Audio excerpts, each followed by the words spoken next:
Hallelujah.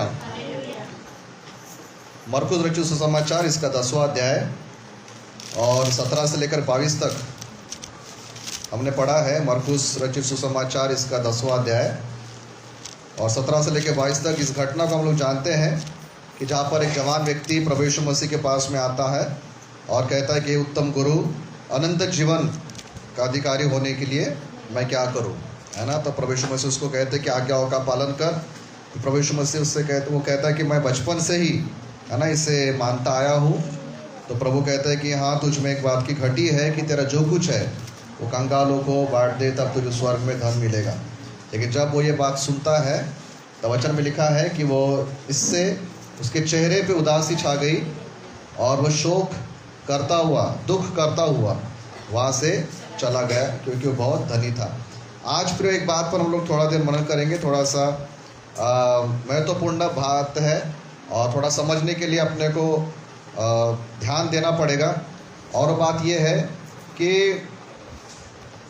एक सवाल है कि क्या आप परमेश्वर से नाराज है क्या? बोलने के लिए सभी नहीं बोलेंगे ना, हाँ तो कोई बोलेगा नहीं, है कि नहीं। लेकिन एक सवाल है, एक प्रश्न है कि क्या हम लोग मसीहत से, चर्च से, परमेश्वर से, मसीह लोगों से निराश है क्या, है ना। इस बारे में अपने को सोचना चाहिए। और ये इसलिए है कि कई बार लोग प्रभु में आते हैं और प्रभु से दूर हो जाते हैं, है ना। प्रभु यीशु मसीह पर विश्वास करते हैं और फिर प्रभु यीशु मसीह पर वो विश्वास करना बंद कर देते हैं। जैसे ये जवान व्यक्ति प्रभु में आया, प्रभु के पास आया और एक बहुत महत्वपूर्ण सवाल पूछा कि मैं अनंत जीवन पाने के लिए क्या करूं। लेकिन जब प्रभु यीशु मसीह ने उसको कुछ बातें बताई, तब वो शोक करता हुआ, दुख मनाता हुआ या फिर निराश होकर वो प्रभु यीशु मसीह से वो दूर चला गया और आगे शायद वो फिर से प्रभु यीशु मसीह के पीछे वो नहीं चला। प्रेज़ द लॉर्ड, है ना। आज भी ये हो रहा है, लोग प्रभु के पास बड़े उत्साह से आते हैं। वो व्यक्ति भी बहुत उत्साह से प्रभु के पास में आया, लेकिन प्रभु यीशु मसीह ने जब उसको एक चीज़ की मांग की, एक कुछ डिमांड किया कि ऐसा तू कर मेरे लिए या मेरे साथ, तब वो उसको स्वीकार नहीं कर पाया और वो प्रभु यीशु मसीह से दूर हो गया, है ना। प्रभु यीशु मसीह के पीछे चलना, स्टार्ट करना शायद आसान हो सकता है, लेकिन उसमें बने रहना और अंत तक खड़े रहना ये थोड़ा मुश्किल काम हो सकता है। और इसलिए एक बात पर हम लोग थोड़ा देर आज ध्यान देंगे बाइबल में से, और अपने आप को भी प्रश्न पूछेंगे कि भले आप लोग तो बोल रहे हैं कि शायद हम लोग प्रभु से नाराज़ नहीं है, लेकिन कहीं तो भी अपने मन को हम लोग टटोलेंगे, कहीं तो भी थोड़ी सी तो भी नाराज़गी आई है क्या, है ना। थोड़ा सा कहीं ना कहीं एक दर्द, एक हर्ट, एक प्रश्न, एक कुछ तो भी ऐसा आया है कि यार मैं चर्च में तो जा रहा हूँ लेकिन परेशानी है ना। प्रभु के पीछे तो जा रहा हूँ लेकिन प्रभु कुछ तो भी ज़्यादा ही मांग कर रहा है ना। इसलिए ये सवाल हम अपने आप को पूछे, क्या मैं मसीहत से नाराज़ हूँ क्या या निराश हूँ क्या। अब कई बार कई लोग अलग अलग कारणों से नाराज़ हो सकते हैं परमेश्वर पर। पहला कारण हो सकता है कि जो अपेक्षा लेकर वो चर्च में आए थे वो अपेक्षा उनकी पूरी नहीं हुई। जो सपना लेकर वो चर्च में आए थे, जो सोच कर वो चर्च में आए थे, है ना, जो सोच कर आए थे कि हम प्रभु के पास में जाएंगे, चर्च में जाएंगे तो हमको ये कुछ मिलेगा, और उनकी सोच के अनुसार या उनकी अपेक्षा के अनुसार नहीं मिला, तब वो परमेश्वर से नाराज़ हो जाते हैं। या फिर वो कहेंगे कि चलो आपके लोगों ने तो बताया था कि आप प्रार्थना करो तो आपके लिए सब कुछ हो जाएगा, है ना, प्रार्थना करेंगे तो आपके बड़े से बड़े समस्याएं हल हो जाएंगी। लेकिन हम प्रार्थना में आ रहे हैं, चर्च में आ रहे हैं, उपवास कर रहे हैं, दान दशमांश भी हम लोग सब कुछ दे रहे हैं, लेकिन कुछ भी तो नहीं हो रहा। तो उससे क्या होता है कि मन में एक निराशा आती है। तो पहला एक कारण हो सकता है कि हम जो सोच कर आए थे चर्च में वो हमारे साथ में नहीं हो रहा, तो फिर क्यों जाने का, है ना। दूसरा एक कारण हो सकता है मसीहत से या प्रभु यीशु मसीह से निराश होने का, वो हो सकता है कि प्रभु यीशु मसीह पवित्रता की मांग करते हैं, प्रार्थना की मांग करते हैं, समर्पण की मांग करते हैं, 100% समर्पण मांगते हैं, 99% नहीं मांगते, 99 भी नहीं, कितना मांगते हैं, 100%। अपना संपूर्ण जीवन मुझको दे, है ना। मनुष्य चाहता है कि प्रभु जी मैं 90% दे सकता हूँ लेकिन 10% मेरे लिए रखने दे, 90% मैं तेरे साथ चलूँगा लेकिन थोड़ा सा मैं मेरे लिए रखना चाहता हूँ। तो प्रभु वो ऐसा नहीं मांगता ना। प्रभु कहता है कि तेरा संपूर्ण जीवन मुझे दे, संपूर्ण कमिटमेंट चाहिए, थोड़ा सा भी तो अपने लिए मत रख, तो प्रभु का ये जो मांग है कि कुछ भी तू अपने लिए मत रख, तो पवित्र जीवन जी, प्रार्थना का जीवन जी, शत्रुओं से प्रेम कर, सताने वालों के लिए प्रार्थना कर। कोई एक तेरे पे एक गाल पर कोई चाटा मारे तो अपने उसके सामने तो दूसरा गाल है ना दे। तेरा शत्रु अगर भूखा है तो उसको खाना खिला, अगर तेरा शत्रु प्यासा है तो उसको पानी पीना। ये सब कठिन लगता है, ये सारे जो बाइबल के जो डिमांड्स है, बाइबल के जो मांग है, ये क्या लगते हैं अपने को, कठिन लगते हैं। इसलिए ये मसीहत में उतनी मज़ा नहीं आती। हाँ, 2 झापड़ मारने के लिए बोलो तो चलो अपन लोग तैयार हो जाएंगे, है ना, लेकिन सहन करो बोलो तो मनुष्य का स्वभाव जो है वो मानना नहीं चाहता, है ना। उसके बाद बाइबल की कुछ ऐसी बातें अपने को लग सकती है जो बेवकूफ़ी है, जो हो नहीं सकता। ऐसा कैसा आप बता रहे, उदाहरण के लिए कि यीशु मसीह कुंवारी के द्वारा जन्म लिया, ये ऐसे कैसे हो सकता है। हम कुछ भी बताते, कुछ भी उठपटांग बताते, बेवकूफ़ियों का प्रचार कर रहे हैं, समझ में नहीं आता है तो ये सब बातों को अपने बोलते हैं ये क्या आप कुछ भी उठपटांग बता रहे हैं, है ना। फिर कोई बोलेंगे चलो त्रिएकता, है ना, पिता पुत्र पवित्र आत्मा, हम बोलते हैं कि परमेश्वर पिता, परमेश्वर पुत्र और परमेश्वर पवित्र आत्मा 3 है, लेकिन फिर भी एक है ना, एक ही परमेश्वर 3 व्यक्ति, ऐसा कैसा हो सकता है ना। कई लोग बोलते हैं कि 1 + 1 + 1 3 होना चाहिए, लेकिन 1 + 1 + 1 कितना हो रहा है, एक ही हो रहा है ना बाइबल के हिसाब से। तो ट्रिनिटी, त्रिएकता पर हम लोग कैसे विश्वास करेंगे।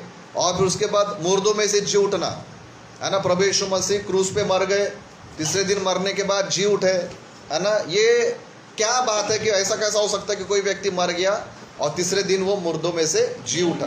तो ऐसे कुछ बातें हैं बाइबल में जो मनुष्य स्वीकार नहीं कर सकता या नहीं करना चाहता, या उसकी समझ उसको साथ नहीं देती, जिसके वजह से वो व्यक्ति, उस व्यक्ति को लगता है कि मसीहत में कोई मज़ा नहीं है ना, इसमें कोई अर्थ नहीं है, इसमें कोई सामर्थ्य नहीं है।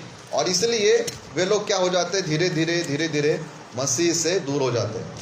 क्योंकि मसीह क्या मांग रहा है कि वो कहता है कि तू संपूर्ण समर्पण कर, 100% अपना जीवन मुझको दे, है ना। या कई बार ऐसा होता है कि हमने कई बार प्रार्थना किया, फिर भी हमारी प्रार्थना का उत्तर अपने को नहीं मिल रहा। तो प्रियो, हमको ये सारी बातों को ध्यान में रखते हुए परमेश्वर पर विश्वास करना है। ये सब बातों के बीच में अपने को परमेश्वर पर विश्वास करना है। अगर हमारी प्रार्थना के उत्तर नहीं भी मिल रहे या हमारी अपेक्षा के अनुसार काम नहीं भी हो रहे, तभी भी हमको परमेश्वर पर विश्वास करना है। हालेलुया। मैं जो सोचकर आया था वो नहीं हुआ, कुछ और ही हुआ, लेकिन फिर भी मैं उस पर विश्वास करूँगा, है ना। प्रभु अगर मुझसे जो भी चीज़ें डिमांड कर रहा है, मांग कर रहा है, उसके अनुसार मैं चलने की कोशिश करूँगा, लेकिन फिर भी मैं प्रभु में बना रहूँगा, है ना। मुझे त्रिएकता समझ में नहीं आती, कुंवारी के द्वारा जन्म लेना मुझे समझ में नहीं आता, मुर्दों में से जी उठना मुझे समझ में नहीं आता, बाइबल की कई बातें मुझे समझ में नहीं आती, लेकिन फिर भी मैं उस पर विश्वास करूँगा। ऐसा हमको एक प्रभु यीशु मसीह का चेला बनना है। हालेलुया। और इसलिए ये बातें हमारे सामने आएंगी, लेकिन अपने को उसके लिए क्या है, तैयार रहना है। प्रेज़ द लॉर्ड, है ना। तो इसलिए प्रियो, जब भी आप और मैं प्रभु के पास में आते हैं ना, तो अपने को कुछ बातें ध्यान में रखना चाहिए। पहली बात यह है कि हम प्रभु के पास क्यों आ रहे हैं, ये बात क्लियर होना हमारे मन में। क्यों आ रहे हम परमेश्वर के पास, क्यों हम विश्वास कर रहे, क्यों हम कलीसिया में आ रहे, क्यों हम लोग ये सब कर रहे, ये जो प्रश्न है क्यों कर रहे, इसका उत्तर हमारे पास होना चाहिए। कहीं अगर आपने कोई पूछे कि भैया तुम क्यों जा रहे हो, क्यों विश्वास कर रहे हो, तो ये जो क्यों है, इसका उत्तर हमारे पास में होना बहुत ज़रूरी है। क्यों जा रहे पता नहीं, ये गलत है। मैं चर्च क्यों जा रहा हूँ, क्योंकि मुझे वहाँ पर परमेश्वर की आराधना करना है। मैं यीशु मसीह पर क्यों विश्वास करता हूँ, क्योंकि वो मेरे पापों के लिए मर गया, वो मेरे लिए जी उठा, वो मुझे अनंत जीवन का भरोसा देता है, इसलिए मैं उस पर विश्वास करता हूँ। मैं बीमार था, उसने मुझे चंगा किया। मैं ऐसे परिस्थिति में था जहाँ पर मेरे लिए सब बातें कठिन या असंभव लगती थी, लेकिन फिर भी उसने मुझे उस असंभव बातों में से बाहर निकाला। जो मेरे लिए कोई नहीं कर सका, वो मेरे लिए एक प्रार्थना ने कर दिया, इसलिए मैं उस पर विश्वास करता हूँ। तो क्यों जा रहे हैं, क्लियर होना। हालेलुया, है ना। अगर ये बातों में स्पष्ट नहीं है तो हम प्रभु से प्रार्थना करें, अगुवाई मांगे कि पिता, मेरा जो तेज पर विश्वास है ये क्यों है, इसको मैं साफ रूप से मैं समझ सकूं। आमीन। और दूसरा एक होता है बात, जब हम लोग प्रभु के पास में आते हैं कि कैसे आते हैं। एक तो है क्यों आते हैं, और दूसरी एक बात है कि हम लोग कैसे आते हैं। कैसे आते का मतलब, क्या हम लोग सिर्फ स्वार्थ के लिए आ रहे हैं, या हम लोग घमंडी होकर आ रहे हैं, या हम लोग उस पर उंगलियां उठाने आ रहे हैं, या फिर हम उस पर दोष निकाल रहे हैं। कैसे आ रहे हैं, हमारा मन का उद्देश्य क्या है, मन की भावना क्या है जब हम लोग प्रभु के पास में आ रहे हैं। हालेलुया। इसीलिए प्रियो, प्रभु में आना और बने रहना ये दो अलग अलग बातें हैं। कोई व्यक्ति उत्साह से प्रभु में आ सकता है, लेकिन अगर उसके सामने ये दो तीन बातें अगर क्लियर नहीं है, मैं क्यों जा रहा हूं, तो एक समय के बाद वो निराश हो जाएगा।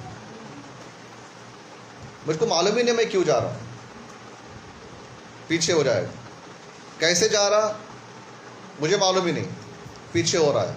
इसीलिए इन बातों के बारे में आप लोग सोचना, हालेलुया, है ना, कि मैं कैसे जा रहा हूं और मैं क्यों जा रहा हूं, है ना। ये सब बातें होना बहुत ज़रूरी है। दूसरी बात उसमें ऐसे भी हो जाती है प्रियो कई बार कि हम लोग परमेश्वर से नाराज इसलिए हो जाते हैं क्योंकि जब हम लोग परमेश्वर के पास आते हैं तो हम परमेश्वर को अपने नज़रिए से देखते हैं। हम लोग परमेश्वर को अपने बुद्धि से समझना चाहते हैं। हम परमेश्वर के काम को अपने अनुभव के अनुसार हम लोग देखना चाहते हैं कि भाई मेरा जो सोच है, मेरी सोच के हिसाब से परमेश्वर ने काम करने को ना, मेरा जो टीचिंग है, मेरे टीचिंग के हिसाब से परमेश्वर ने काम करने को ना। मतलब हम परमेश्वर को अपने तरीके से देखना चाहते हैं, लेकिन वैसा नहीं होता है। परमेश्वर का काम, परमेश्वर के नज़रिया, परमेश्वर का जो भी है वो हमसे एकदम विपरीत है। हालेलुया। अब जैसे ये जो जवान लड़का प्रभु के पास में आया, इसके अंदर में क्या चल रहा था मालूम है क्या? इसके पास ये चल रहा था, मैं प्रभु के पास आऊँगा, मुझे अनंत जीवन चाहिए। ठीक है, इसी के लिए वो सवाल पूछता है। लेकिन वो ये भी बोल रहा था कि मेरे जेब में पैसे भी होना और अनंत जीवन भी होना, दोनों होना मेरे को। वो अपने तरीके से सोच रहा है। वो मैं प्रभु के पास तो जा रहा हूँ, अच्छी बात है, मैं अनंत जीवन पाऊंगा, लेकिन मेरा जेब खाली नहीं होना चाहिए। लेकिन जब प्रभु यीशु मसीह ने उसके दुखती नफ्स पर हाथ रख दिया, उसके कमजोरी पे हाथ रख दिया कि नहीं तेरा जो भी कंगालों को बांट दे और मेरे पास आ, तब वह निराश होकर चला गया। क्योंकि अब प्रभु यीशु मसीह उसको क्या कर रहे थे मालूम है क्या? अब प्रभु यीशु मसीह उसको खुद के नज़र से दिखा रहे थे।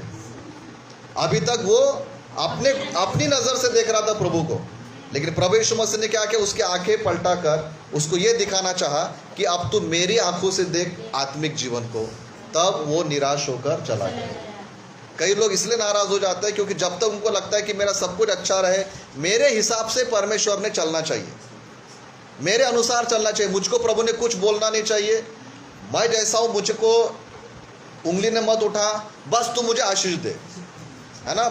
प्रभु मैं अनंत जीवन पाना चाहता हूँ, तू मुझे अनंत जीवन दे। बस ये मत बोल कि अपनी संपत्ति तू कंगालों को बांट दे, ये मत बोल। हालेलुया। और इसीलिए जब ऐसी कुछ बात आती है तब लोग परमेश्वर से क्या हो जाते हैं? निराश हो जाते हैं। तो हमको अगर परमेश्वर के पास आना है और उसमें बने रहना है तो हमको हमारे नज़रों से प्रभु को नहीं देखना है, हमारी समझ से परमेश्वर को नहीं समझना है, लेकिन अब हमको ये देखना है कि अपने को परमेश्वर की समझ के अनुसार अपने जीवन को समझना है। हालेलुया। परमेश्वर के नज़रों से हमें अपने आप को देखना है, तब अपने को एक नया नज़ारा अपने को देखने को मिलेगा। प्रेज़ द लॉर्ड, है ना। और इसीलिए हमें इन बातों को ध्यान में रखना है। तीसरी बात ये कि जब हम प्रभु के पास में आते हैं तो अपने को याद रखना है कि हम जिसके पास में आ रहे हैं वो परमेश्वर है। वो कौन है? परमेश्वर है। और परमेश्वर है। परमेश्वर मनुष्य नहीं है। परमेश्वर कौन है? परमेश्वर है। हम किसी साधारण व्यक्ति के पास में नहीं जा रहे, हम किसी साधारण व्यक्ति की चर्चा नहीं कर रहे, हम किसी साधारण व्यक्ति के पर विश्वास नहीं कर रहे, हम उस पर विश्वास कर रहे हैं जो सारे सृष्टि का निर्माण करता है। हम उस पर विश्वास कर रहे हैं जो सारी दुनिया का बनाने वाला है, इसको बना भी सकता है, इसको वो बिगाड़ भी सकता है, सारा अधिकार उसके पास में। इसलिए कई बार लोग मालूम है कि प्रभु के सामने हेकड़ी से आते हैं, हम देखेंगे कि तुम्हारा भगवान तुम्हारे लिए क्या करता है, हम देखेंगे तो कि तुम्हारे, है ना, एक बार ऐसी किसी ने बोल दिया था कि प्रभु यीशु मसीह पर विश्वास करने से मुर्दे जी उठते क्या? तो मैंने बोला हमेशा नहीं उठते, कभी कभी उठते हैं। क्योंकि अगर मैंने बोल दिया कि हाँ उठते हैं तो मेरे को लेके जाएगा कहाँ पर? हाँ,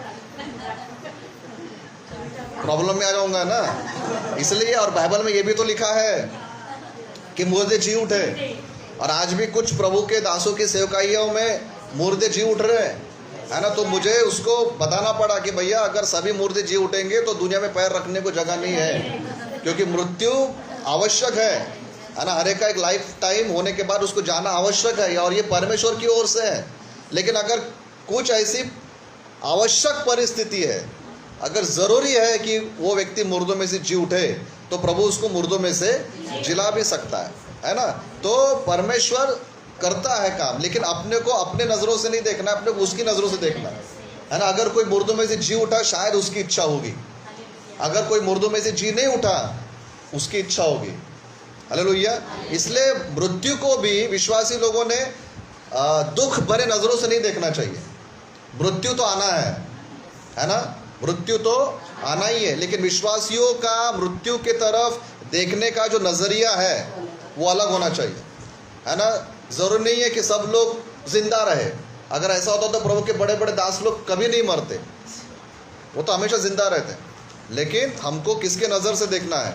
परमेश्वर की नज़रों से देखना है। इसीलिए प्रियो, हमको जब हम लोग प्रभु में आते हैं, प्रभु पर विश्वास करते हैं, तो अपना उसके पास में आने का जो नज़रिया है एकदम क्लियर होना, है ना। इसके पहले भी शायद मैंने आपको बताया था कि परमेश्वर पर हमारा विश्वास का आधार चिन्ह चमत्कार नहीं होना चाहिए, है ना। चिन्ह चमत्कार के आधार पर परमेश्वर पर विश्वास मत करो। अगर आप कहेंगे कि नहीं, मैं प्रभु मेरे लिए चमत्कार करेगा इसलिए मैं विश्वास करता हूँ, कल नहीं होंगे चमत्कार, नहीं होंगे। मैं आपको बताता हूँ, नहीं होंगे चमत्कार, क्योंकि परमेश्वर हर बार चमत्कार नहीं करेगा, है ना। ये सिखलाई गलत है कि चमत्कार होते रहेंगे। एक आधे बार चमत्कार नहीं भी होता है तो क्या हम प्रभु को छोड़ देंगे क्या? अगर हम चमत्कार के आधार पर विश्वास कर रहे हैं तो हमारा विश्वास का आधार ही गलत है। और कई लोग इसलिए प्रभु को छोड़ देते हैं क्योंकि उन्होंने चमत्कार के लिए विश्वास किया था, और जब चमत्कार नहीं हो रहे तो फिर क्या लेना देना। लेकिन अपना विश्वास इस धरती के लिए है और अपना विश्वास आने वाले जीवन के लिए है। Praise the Lord. इसलिए ये बात को क्लियर रखे कि मैं क्यों आ रहा हूँ और कैसे आ रहा हूँ, आमीन, है ना। और फिर अगर अपने को परमेश्वर पर फिर विश्वास करना है तो सबसे पहली बात यह है कि अपने को विश्वास से आना है। कैसे आना है? विश्वास से। परमेश्वर के सभी काम प्रियो विश्वास के आधार पर ही होते हैं। और इसलिए हम लोग ये वचन को जानते, इब्रानियों के पत्र 11वें अध्याय के 6 वचन में, कि जो कोई उसके पास में आता है उसने विश्वास करना चाहिए कि वो है। हालेलुया। हमें विश्वास से आना है। बाइबल लोग कई बार पढ़ते हैं मालूम, और बाइबल पढ़ते हैं और बाइबल में से गलतियां निकालते हैं। कौन सी गलतियां निकालते हैं? सबसे पहली बात उदाहरण के लिए कि पुराने नियम में एक घटना है जहाँ पर ऐसा लिखा है कि सूर्य थोड़ी देर के लिए ठहर गया था, है ना। और लोग बोलते हैं कि भैया सूरज तो पहले से ही ठहरा हुआ है। साइंस ढूंढते हैं, साइंस यही बताता ना, सूरज स्थिर है ना, और घूमती कौन है? पृथ्वी घूमती है ना। और बाइबल में क्या लिखा है? सूरज ठहर गया। अब वो बोलते हैं कि बाइबल का साइंस ही गलत है, बाइबल का विज्ञान गलत है ना। दूसरी बात, चमत्कार होना, है ना, जैसे मुर्दों में से जी उठना, है ना, असंभव संभव होना। लाल समुद्र 2 भाग हो गया। अपन लोग विश्वास करते हैं कि जब मूसा ने लाठी उठाई, परमेश्वर ने हवा चलाई और क्या हो गया? लाल समुद्र 2 भाग हो गया। बोले फिर वो कैलकुलेशन करते हैं कि कितना लीटर पानी इधर गया होगा और कितना लीटर गैलन पानी उधर गया होगा, और जब पानी इकट्ठा जमा होगा तो उसकी हाइट कितनी होंगी, ठीक है। और फिर जब सूखी ज़मीन बनी तो लाखों इजरायली एक ही टाइम पे कितने के बैच गए होंगे। ये सब कैलकुलेशन करके कहते हैं कि बाइबल गलत है। लेकिन एक बात मैं आपको बताना चाहता हूँ, और दूसरी बात ऐसा है, बाइबल में फिर वो भूगोल भी ढूंढते हैं, है ना, भौगोलिक क्षेत्र देखना चाहते हैं, फिर इतिहास देखना चाहते हैं, साइंस देखना चाहते हैं। मैं आपको एक बात बताना चाहूँ, जब आप बाइबल पढ़ो तो याद रखो कि बाइबल इतिहास की किताब नहीं है, बाइबल भूगोल की किताब नहीं है, बाइबल विज्ञान की किताब नहीं है, बाइबल गणित की किताब नहीं है। इसमें आप मैथ्स नहीं ढूंढ सकते, इसमें आप साइंस नहीं ढूंढ सकते, इसमें आप गणित इतिहास नहीं ढूंढ सकते। वो कैसा हो गया मालूम है क्या, कि हम लोग गणित की पढ़ाई कर रहे और चाह रहे कि उसमें से हमको साइंस पढ़ने को मिले। ऐसा होगा क्या? विज्ञान की किताब खोलकर हम लोग इंग्लिश पढ़ सकते हैं क्या? जो विषय है वही अपने को वहां पर मिलेगा। और बाइबल एक ऐसी किताब है जहां पर हमको आत्मिक बातें मिलती है। उद्धार का मार्ग ढूंढने के लिए अपने को गणित की किताब नहीं खोलना पड़ेगा। उद्धार का मार्ग गणित की किताब में नहीं मिलेगा, उद्धार का मार्ग हमको बाइबल में मिलेगा। अगर हम बोलेंगे कि गणित की किताब में तो उद्धार के बारे में कुछ लिखा ही नहीं है, मतलब ये गणित सिखाने वाला झूठा है। समझदारी वाला प्रश्न है क्या वो? गणित की किताब में क्या मिलेगा? गणित मिलेगा। पासबुक में क्या मिलेगा? सबको समझ में आता कि पासबुक में क्या मिलता है कि नहीं? जो पासबुक में नहीं मिलेगा तो जान ऊपर नीचे हो जाते ना, कि मैंने जमा किया था लेकिन दिख नहीं रहा, तो तुरंत कहाँ पहुंच जाएगा? वो ब्रांच में। तो जो किताब में जो लिखा है वही मिलेगा। जब आप बाइबल पढ़े तो उसमें से ये गणित के गलतियों को मत ढूंढो, विज्ञान की गलतियों को मत ढूंढो। ऐसे कैसे दाखरस का पानी का दाखरस बन गया है ना, ऐसे कैसे लाल समुद्र दो भाग हो गया, ये विज्ञान थोड़ी इसको सपोर्ट करता है। अरे भैया, वो विज्ञान की किताब नहीं है, वो आत्मिक किताब है जहाँ पर परमेश्वर के आत्मिक कामों को अपने को देखने को मिलता है। हालेलुया। और इसलिए जब हम लोग बाइबल परमेश्वर के पास में आते हैं तो विश्वास से आते हैं। ये विश्वास करके आते हैं कि हाँ, लाल समुद्र दो भाग हुआ था। ये विश्वास करके आते कि परमेश्वर ने एलिया के द्वारा अग्नि भेजा था, उत्तर मिला था। ये विश्वास करते कि शेर के मान में दानियल था, फिर भी शेर का मुंह बंद था। ये विश्वास करते कि शद्रक मेशक अबेदनगो को आग की भट्टी में डाला गया, फिर भी उनके कुछ झुलसे नहीं। ये विश्वास की बात है। और जो कोई प्रभु के पास में आएगा उसको विश्वास करना चाहिए।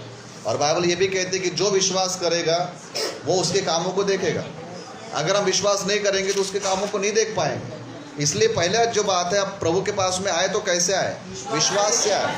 आप गणित ढूंढेंगे आप निराश हो जाएंगे, आप विज्ञान ढूंढेंगे आप निराश हो जाएंगे। ये सब मत ढूंढो, सही सोच से, सही समझ से परमेश्वर के पास आओ। हालेलुया, है ना। फिर उसके बाद यशायाह नबी की किताब 55 अध्याय में हम लोग पढ़ते हैं 8 और 9 वचन में।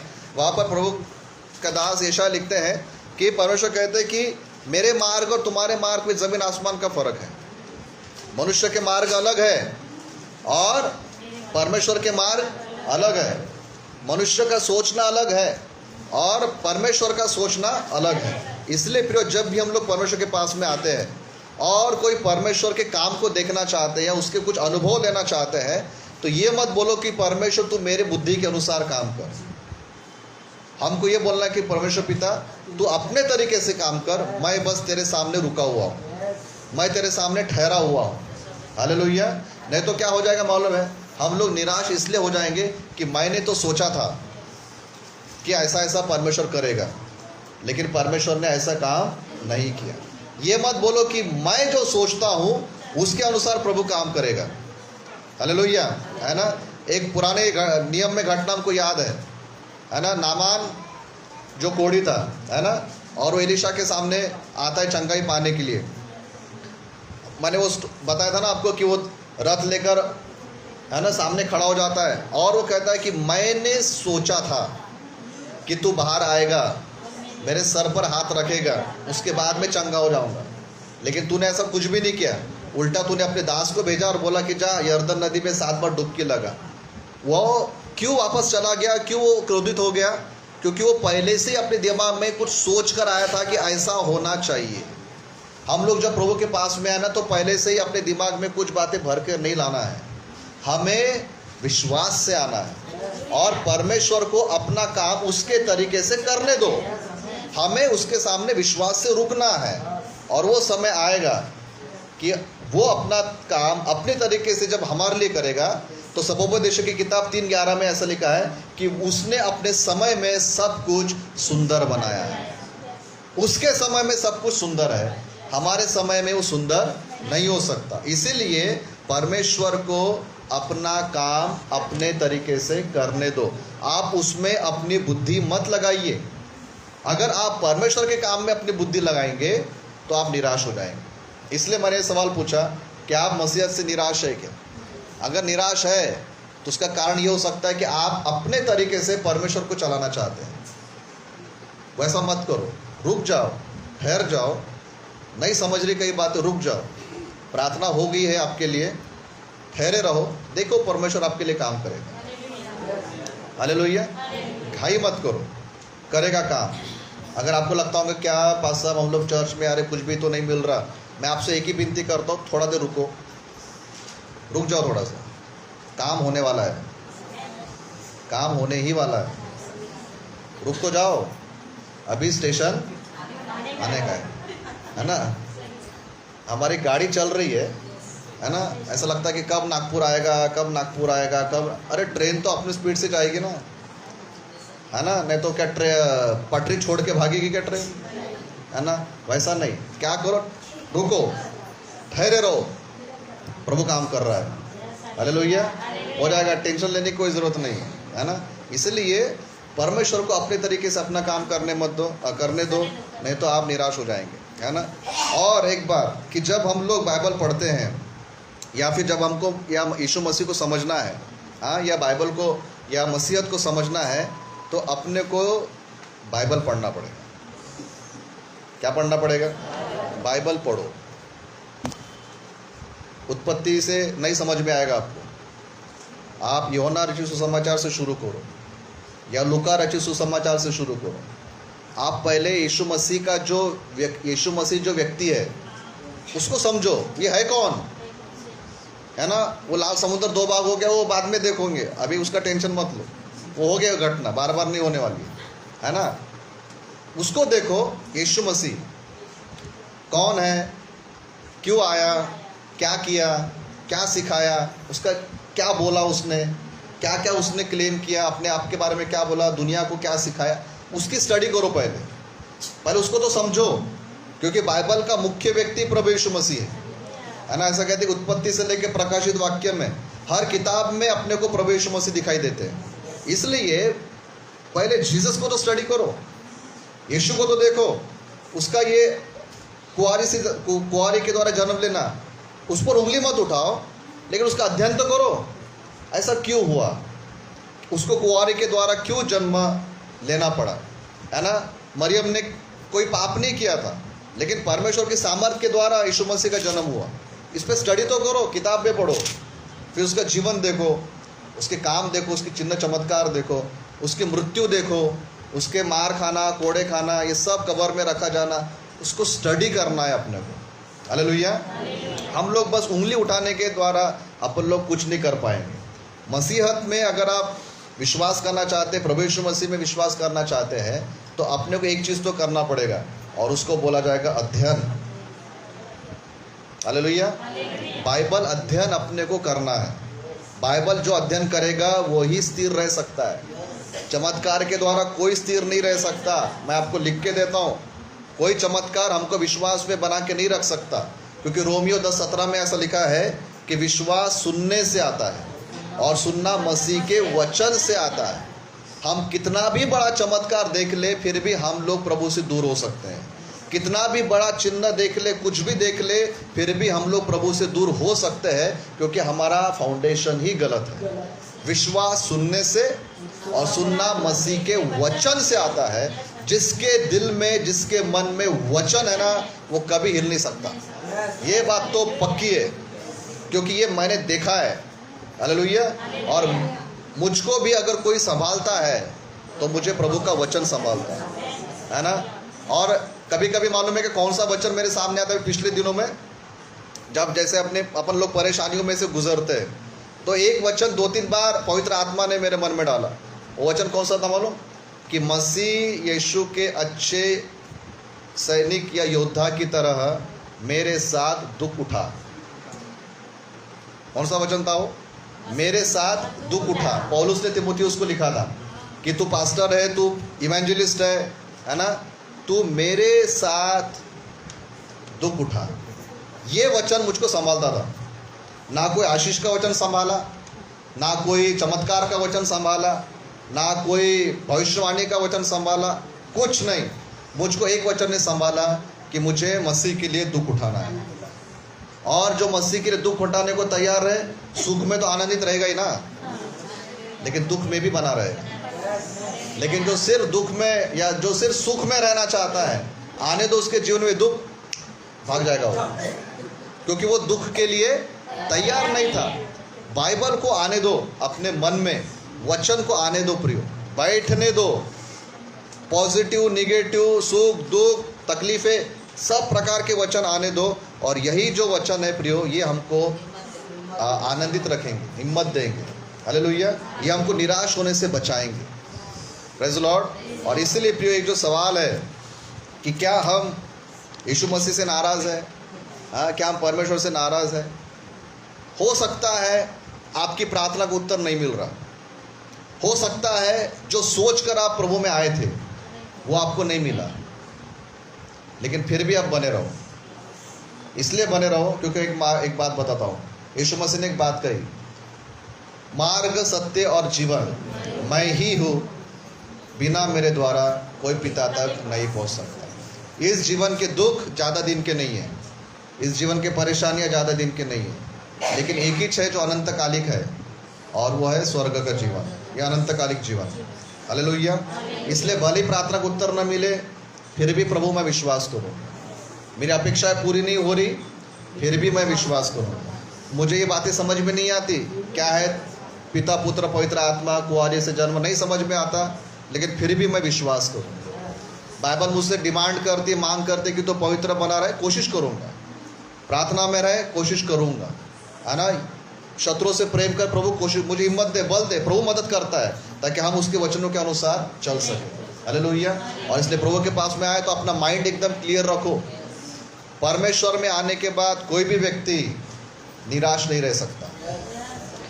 वही व्यक्ति निराश रहेगा जो क्लियर नहीं है, जो यहाँ पे कंफ्यूज्ड है, जिसके मन में कई सवाल है।